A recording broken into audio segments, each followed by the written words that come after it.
Protesters hijack Monday Night Football. Two men abseil from the stands and dangle unhindered for 2 quarters as Colts play Panthers. But how did they get rappelling gear past security? The protesters rappelled off the upper bowl late in the third quarter in the game in Charlotte between the Indianapolis Coalts and Carolina Panthers.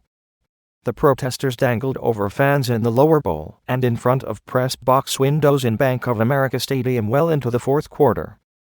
The banner told the Charlotte-based Bank of America to dump Dominion. The website outlines the bank's role in financing a liquefied natural gas export facility by Dominion Resources in Cove Point, Maryland. The game between the Panthers and Colts continued during the protest, and police cleared the space below the protesters. 4 people, who have not been identified, were charged by police after firefighters performed a high-angle rescue to remove the protesters. 2 protesters rappelled down from the upper balcony to unfurl a banner protesting against Bank of America during Monday night's game between the Indianapolis Coalts and the Carolina Panthers. The protesters dangled over fans in the lower bowl and in front of press box windows in Bank of America Stadium in Charlotte, North Carolina, late in the third quarter, then displayed a banner telling the Charlotte-based financial institution to dump Dominion.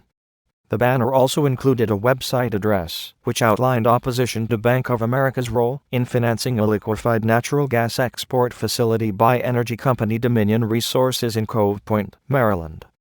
The game between the Panthers and Colts continued despite the distraction, as the protesters dangled by ropes well into the fourth quarter. 4 people were charged by the Charlotte-Mecklenburg Police Department, but officers have not revealed the specific charges, according to Fox 46. 20 police officers were on scene to clear the section below the protesters, and the fire department had to do a high-angle rescue to remove the protesters. Panthers spokesman Steve Drummond says the team and the Charlotte-Mecklenburg Police Department are investigating the incident. The identities of those involved in the Monday night protest have not been released to the public. Many fans took to Twitter to express their confusion as to how the protesters brought rappelling gear and their large banner into the stadium.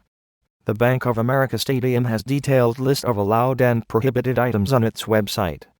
As for what type of bag that's prohibited, all non-transparent bags or items, including backpacks, binocular/camera cases, cinch bags, computer bags, diaper bags, fanny packs, purses larger than 4.5x 6.5 etc.